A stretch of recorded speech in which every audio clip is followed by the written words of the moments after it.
और किसको सुनाई? राजा परीक्षित को सुनाई। तो आप लोग कितने सौभाग्यशाली हैं कि भगवान की कथा को सुन रहे हैं। जो देव दुर्लभ कथा है, जो देवताओं ने नहीं सुनी, जो देवताओं को सुनाई नहीं, वो कथा आप लोग सुन रहे हैं। कितने भाग्यशाली हैं। तो जीवन में कल्याण तो होगा ही होगा। और आज बोले जब देवता चले गए वहां से ब्रह्मा जी के पास गए कि देखो हमको इन्होंने सुखदेव जी ने डांट के भगा दिया, क्या हम कथा के हकदार नहीं है? ऐसे इस कथा में क्या है कि हमें नहीं सुनाया, राजा परीक्षित को सुनाया। तो ब्रह्मा जी बोले देखो आज के 7वें दिन देखते हैं कथा में क्या है। ये कथा तो जीवन का श्रृंगार कर देती है। राजा परीक्षित को वैकुंठ की प्राप्ति होगी इस कथा को सुनने के बाद। और जब ये 7 दिन कथा सुनी और कथा सुनने के बाद राजा परीक्षित को वैकुंठ की प्राप्ति हुई। और जब कहा गया कि श्रीमद् भागवत महापुराण को तोला गया तो एक तरफ सारे पुराण और एक तरफ एक तराजू के पल्ले में रखा गया श्रीमद् भागवत महापुराण। तो तुरंत श्रीमद् भागवत महापुराण रखते ही तराजू का जिसमें भागवत महापुराण के पल्ला ऊपर हो गया और बाकी सब नीचे चले गए। इसका मतलब भगवान कहते हैं कि 18 के 18 पुराणों में श्रीमद् भागवत महापुराण पुराणों का तिलक है। इसको तिलक कहा जाता है। श्रीमद् भागवत महापुराण पुराणों का तिलक है। इसको सुनने से जीवन का कल्याण होता है, मृत्यु का भय जाता है, घर से दरिद्रता जाती है, संतान की प्राप्ति होती है, जीवन में सुख आता है, शांति आती है, समृद्धि आती है। क्योंकि अगर आप दृष्टि डालें ब्रह्मा विष्णु महेश में तो सब में कमी है, लेकिन मेरे ठाकुर जी में कोई कमी नहीं है।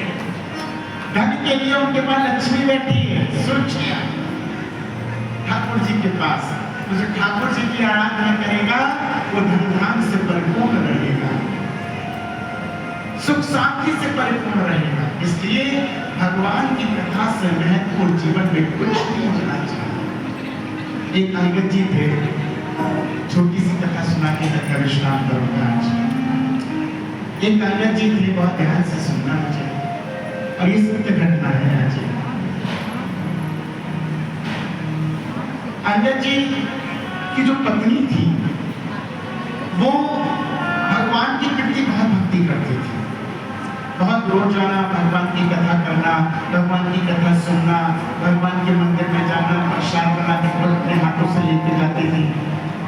लेकिन अंगद जी जो थे वो कभी भी भगवान के मंदिर नहीं गए। उन्होंने कभी भगवान के पुष्प अर्पण नहीं किया, उन्होंने कभी भगवान की कथा नहीं सुनी। जगन्नाथपुरी की घटना है और सत्य घटना। उन्होंने कभी पूजा नहीं करी। जब उन्होंने पूजा नहीं करी तो उनका भगवान की प्रति प्रेम पत्नी करती थी। लेकिन अंगद जी में एक खूबी थी, वो अपनी पत्नी को मना नहीं करते थे। कहते थे तुम करो ना, मैं तुम्हें कभी कुछ मना नहीं कर रहा, लेकिन हाँ तुम मुझसे मत कहना। अंगद जी की पत्नी ने भी कभी नहीं कहा अंगद जी से कि तुम भी करो, मैं करूँ, पर बोले ठीक है तुम करो। एक दिन की बात, अंगद जी की पत्नी अपनी सहेली के घर गई और उनके घर में कुछ वृंदावन के भक्त लोग आए हुए थे और बहुत जोर जोर से हरे कृष्ण कृष्ण कृष्ण हरे हरे, हरे राम राम राम हरे हरे महामंत्र का जाप कर रहे थे। अंगद जी की पत्नी खूब झूम झूम के नाच रही थी, गा रही थी, आनंद आ गया।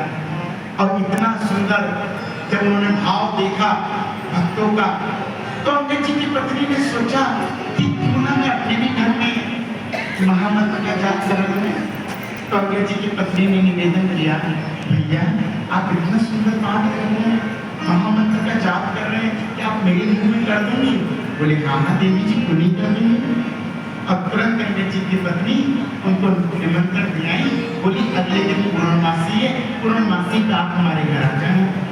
वो पूरी मंडली पूर्णमासी का अंगद जी की पत्नी के घर चली गई। और जैसे अंगद जी की पत्नी के घर आई और जोर जोर से सब नाचने शुरू हो गए, सब भजन गा रहे हैं, कीर्तन गा रहे हैं, बढ़िया जोर जोर से भगवान की कीर्तन का गुणगान हो रहा है। इतने में जैसे अंगद जी ने सोचा ये आवाज कहां से आ रही है, इतनी जोर जोर से कीर्तन। अंगद जी बोले ये तो मेरे